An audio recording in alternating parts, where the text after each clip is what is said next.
Subscribe کریں ہمارے channel کو اور بیل آئیکن کو کلک کریں تاکہ ہماری ہر نئی آنے والی ویڈیو آپ تک بآسانی پہنچ سکے۔ بسم اللہ الرحمن الرحیم۔ السلام علیکم ورحمۃ اللہ وبرکاتہ۔ دنیا میں اللہ کا خوف، آخرت میں اطمینان۔ اللہ سبحانہ و تعالی فرماتے ہیں حدیث قدسی، مجھے اپنی عزت و جلال کی قسم، میں اپنے بندے پر دو خوف جمع نہیں کرتا اور نہ دو بے فکریاں دیتا ہوں۔ اگر وہ دنیا میں مجھ سے بے فکر رہے تو قیامت کے دن اسے خوف میں مبتلا کروں گا، اور اگر وہ دنیا میں مجھ سے ڈرتا رہے تو میں روز قیامت اسے بے فکری و اطمینان عطا کروں گا۔ بہوالا کنز العمال۔ سوچ اور الفاظ تبدیل کریں۔ نمبر 1، کیمرے کی آنکھ آپ کو دیکھ رہی ہے، اللہ دیکھ رہا ہے۔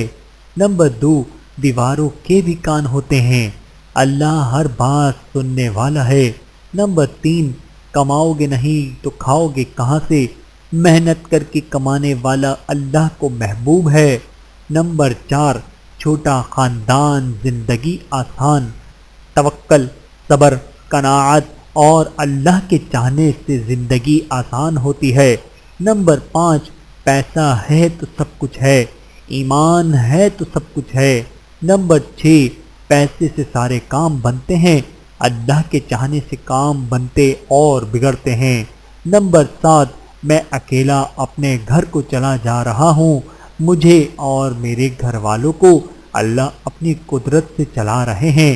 نمبر 8، زمانہ بڑا خراب ہے، لوگ خراب ہو گئے۔ نمبر 9، جھوٹ کے بغیر تجارت و کاروبار ناممکن ہے، سچ کے بغیر تجارت و کاروبار میں برکت نہیں۔ نمبر 10، 2 دن کی زندگی ہے، خوب انجوائے کرو، 2 دن کی زندگی ہے، اللہ کی ناراضگی والے اعمال سے بچو۔ 2 خوف اور 2 امن۔ حدیث قدسی ہے، اللہ عز و جل ارشاد فرماتے ہیں میری عزت اور جلال کی قسم، میں اپنے بندے کے لیے 2 اطمینان اور 2 خوف ایک ساتھ جمع نہیں کروں گا۔ اگر وہ دنیا میں میرے حوالے سے بے فکر رہا تو میں اسے اس دن خوف میں مبتلا کر دوں گا جس دن میں اپنے بندوں کو جمع کروں گا، اور اگر وہ دنیا میں مجھ سے ڈرتا رہا تو میں اسے اس دن اطمینان و بے فکری عطا کروں گا جس دن میں اپنے بندوں کو جمع کروں گا۔ جسمانی امراض زیادہ خطرناک ہیں یا روحانی؟ جسمانی امراض سے صرف بدن متاثر ہوتا ہے، جبکہ روحانی امراض سے بدن اور روح دونوں متاثر ہوتے ہیں۔ جسمانی امراض کا مریض اپنے مرض کو محسوس کرتا ہے، جبکہ روحانی امراض میں مبتلا مریض اپنا مرض محسوس نہیں کر سکتا۔ جسمانی امراض کی تشخیص ڈاکٹرز الٹرا ساؤنڈ اور ایکس رے وغیرہ سے ہوتی ہے، جبکہ روحانی امراض کی تشخیص اہل اللہ ہی کر سکتے ہیں۔ جسمانی امراض کا علاج طبیب کرتے ہیں، جبکہ روحانی امراض کا علاج اللہ کے برگزیدہ بندوں کی صحبت میں بیٹھ کر ہوتا ہے۔ جسمانی امراض پرہیز سے جاتے ہیں، جبکہ روحانی امراض پرہیزگاری سے جاتے ہیں۔ جسمانی امراض کے نقصانات وقتی، عارضی اور دنیاوی ہوتے ہیں، جبکہ روحانی امراض کے نقصانات دنیاوی، اخروی اور ابدی ہوتے ہیں۔ اللہ تعالی ہم سب کو سمجھنے کی اور عمل کرنے کی توفیق عطا فرمائے، آمین ثم آمین۔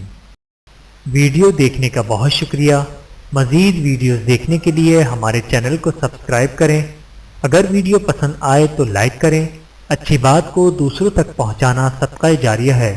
جزاکم اللہ خیرا کثیرا۔ اپنا اور اپنے پیاروں کا بہت زیادہ خیال رکھیے گا اور مجھے دعاؤں میں یاد رکھیے گا۔ ٹیک کیئر، اللہ حافظ۔